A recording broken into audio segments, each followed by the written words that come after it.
My house, right? So now I got a damn fairway down here, you know. And I think, but I'm getting a lot better. I'm starting to get fun out of it. Get it straight. It's a lot more fun to play golf.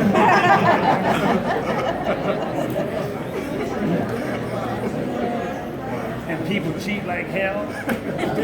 Oh, their score is unbelievable. You know, they'll shoot worse than me, and I shoot a 102. And he come and say, yeah, I got an 84.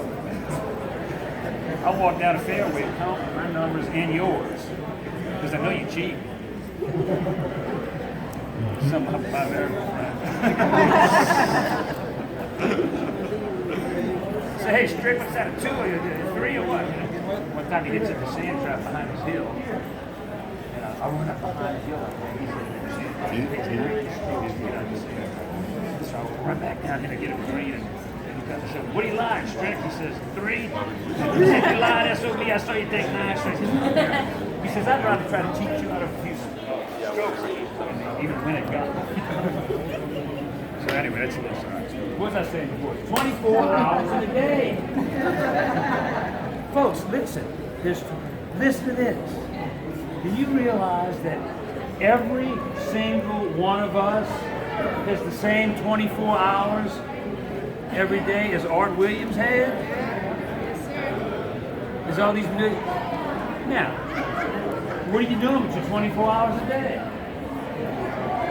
Okay? I've always outworked everybody I've ever been with.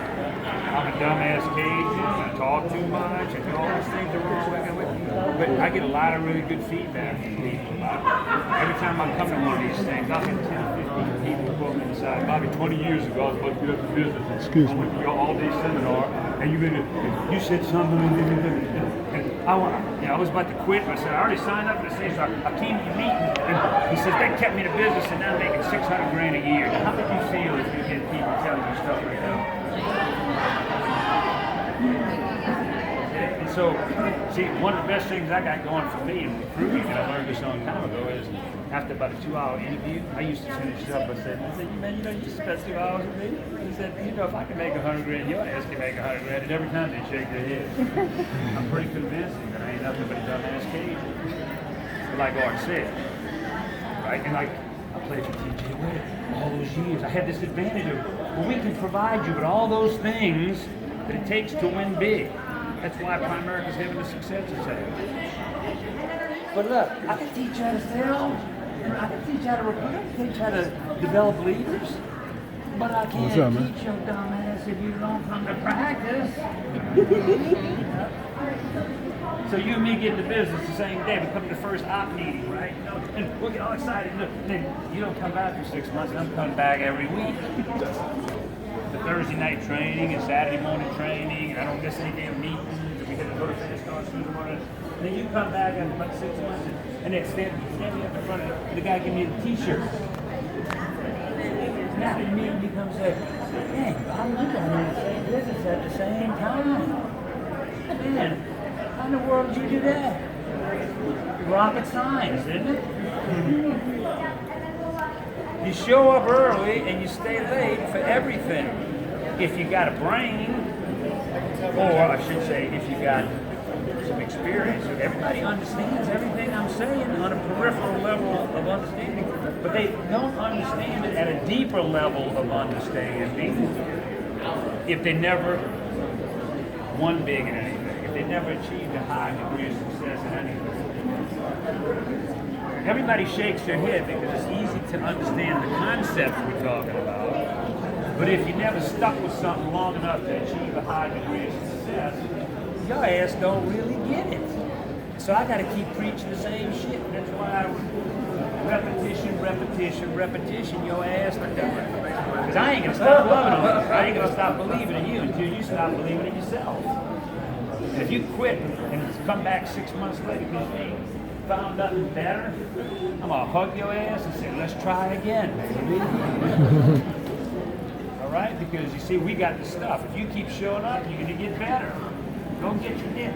We had a guy who gave a speech not long ago. He has $1 million earned by it. And he's making these speeches. I think they're good.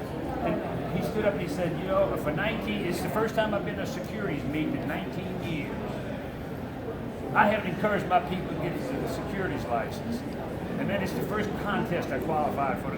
19 years in the business. And now he's decided that he's going to go start taking a securities license. I listen to these things. See, when I got recruited by Auburn Recruiting in 1972, the company we started with would not even let you set up an appointment until you had your life insurance license in hand and your securities license in hand.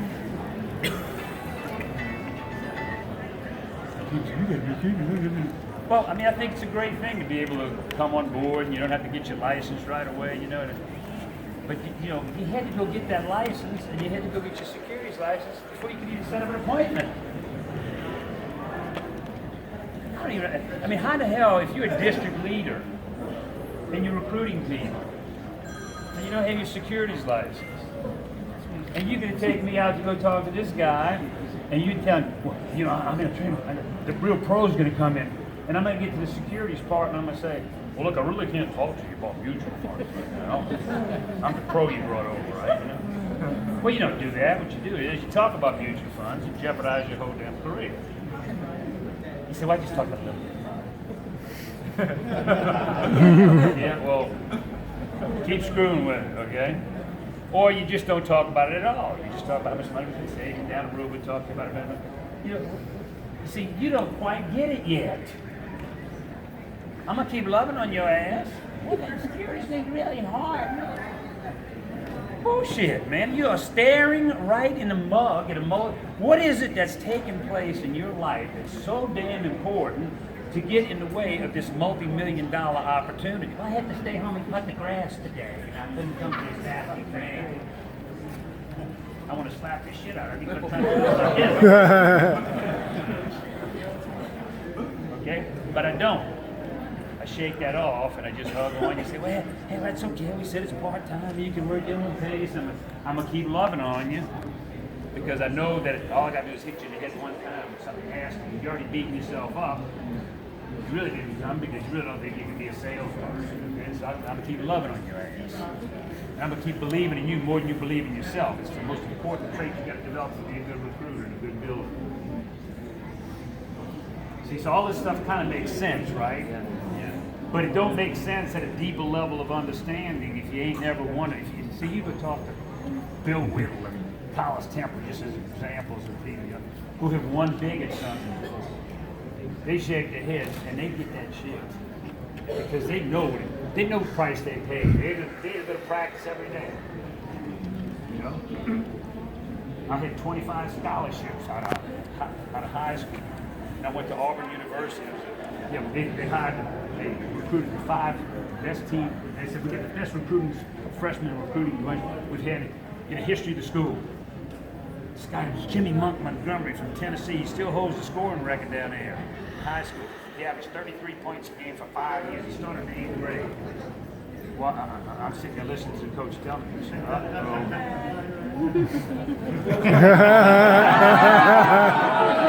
Oh! I've been saying some really bad shit about you in the sun camera. I really We're supposed to have lunch with Bob in his bed. So I'll call you. Okay, you want this other stuff there?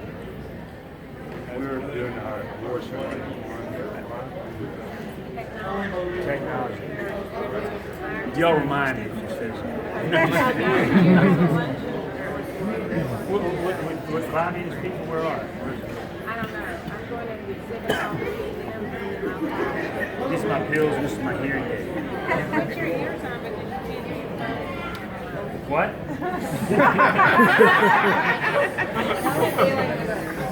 See how all the way.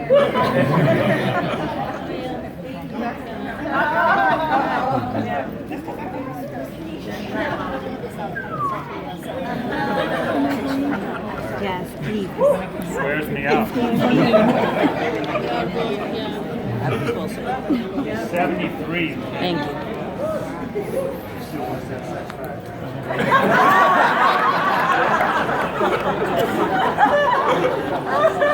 Cut it down to 3. I'm gonna hire a boyfriend. Now, if you believe that, I got a whole life policy.